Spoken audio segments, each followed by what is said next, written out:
Wizkid versus Davido, the Afrobeats Cold War. Before we dive in, make sure you hit that subscribe button because on Fake Famous, we break down global rap drama, music history, and artist journeys every week. Two kings, one crown, let's set the scene. Nigeria, early 2010s. Afrobeats is on the verge of becoming the hottest thing on the planet. And at the front of the charge, two names that would redefine the sound, Wizkid and Davido. On paper, they couldn't be more different. Wizkid, the smooth, quiet storm, came up from the streets of Surulere, grinding through small gigs, getting his big break with Superstar in 2011. He's calculated, reserved, rarely speaks unless the music is talking for him. Moves like a shadow, but every step is strategic. Then there's Davido, the high-energy, big personality rich kid who had all the connections, all the resources, and wasn't afraid to let you know it. He came in with Bakwin and Daviduro in 2011 and basically told the whole industry, I'm here, I'm loud, and I'm taking over. It wasn't just style, it was philosophy. Wiz was the let the music speak guy.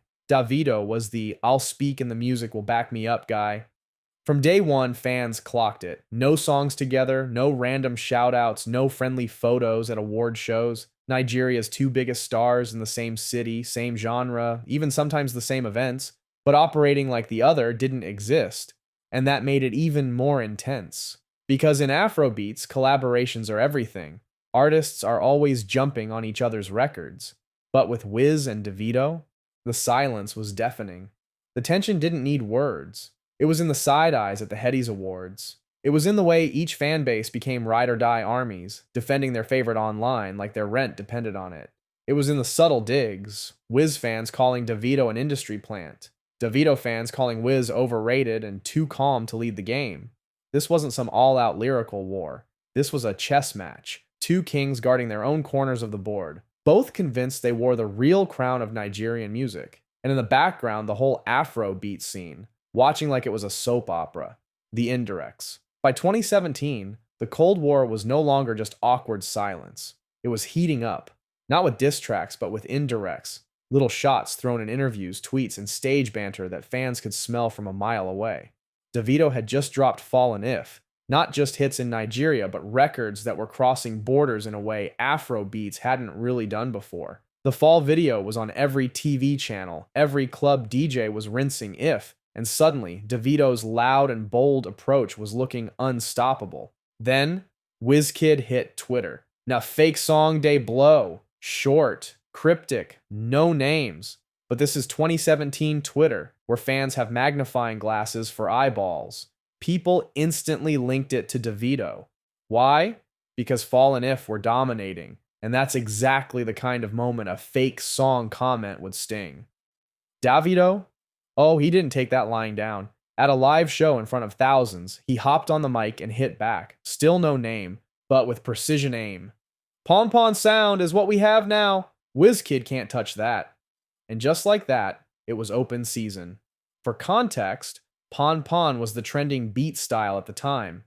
Think melodic, bouncy, mid-tempo Afro beats, heavy on the vibe. Davido was owning that sound in 2017, so when he said Wizkid couldn't touch it, fans didn't just hear shade, they heard the equivalent of someone saying, yeah, you're hot, but you can't do my thing. Social media exploded. Hashtags started flying. Cheer Team Wizkid, cheer Team Davido. Nigerian Twitter was on fire with memes, reaction videos, and full-blown think pieces about who started it, who was jealous, and who was really king. And the thing is, they never once said each other's names directly. This was pure sub-zero warfare, the kind where you can play innocent in interviews, but everyone knows exactly who you're talking about. It was like watching two heavyweight boxers fight blindfolded. You couldn't always see the punch, but you could feel the impact. Industry divide. At its peak, this wasn't just a rivalry between two artists, it was a seismic split in the entire Afrobeats ecosystem. Labels were quietly choosing sides, DJs were deciding whose records they'd push harder in the club.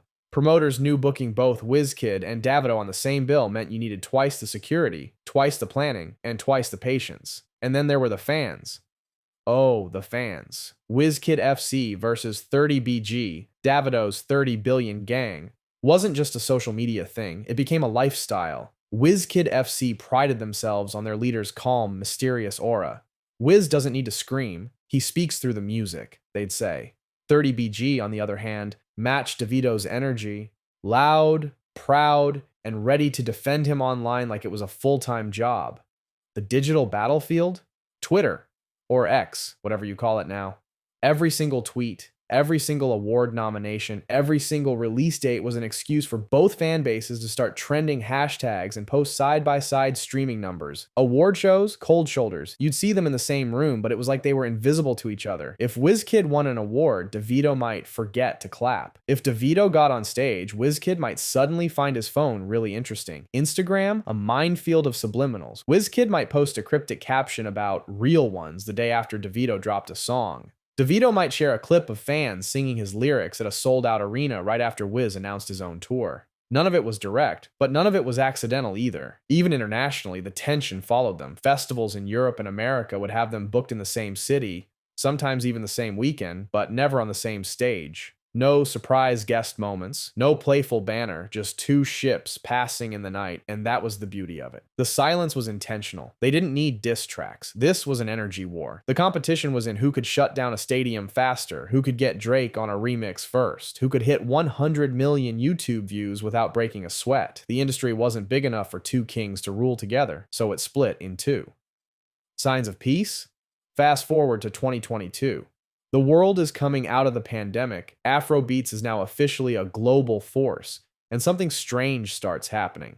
We start seeing Wizkid and Davido smiling at the same events, not hugging it out on Instagram Live, but small gestures, a laugh caught on camera at a birthday party, a handshake at a private industry dinner, and then the big one. Whispers of a joint tour. Fans went crazy. Some saw it as the Afrobeats Avengers finally uniting. Others, not convinced.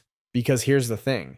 In music, peace doesn't always mean friendship. Sometimes it just means the battlefield has moved.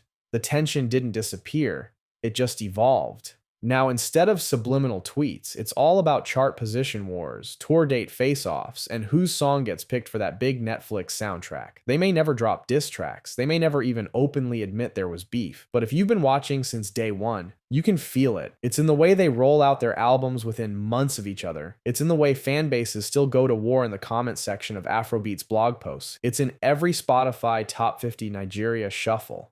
For some fans, the idea of them ever being cool feels like blasphemy. For others, it's the dream. The thought of a Wizkid x Davido track breaking every streaming record in Africa. But here's the truth. Whether it's real beef, friendly competition, or just brilliant marketing, the dynamic between these two has shaped Afrobeats more than any single song or award could. They don't have to speak on it. Every arena announcement, every festival headliner reveal, every chart-topping single, that's the chess game, and both of them still want to be the one holding the crown when the dust settles. So, what do you think? Is the beef real, or just media hype? Did Wizkid and Davido actually squash it, or is this just a quiet rivalry playing out behind the scenes? Drop your take in the comments, and if you're new here, hit that subscribe button because next up, we're breaking down Nipsey Hussle versus the industry. The battle between independence and the machine. Fake famous, we out.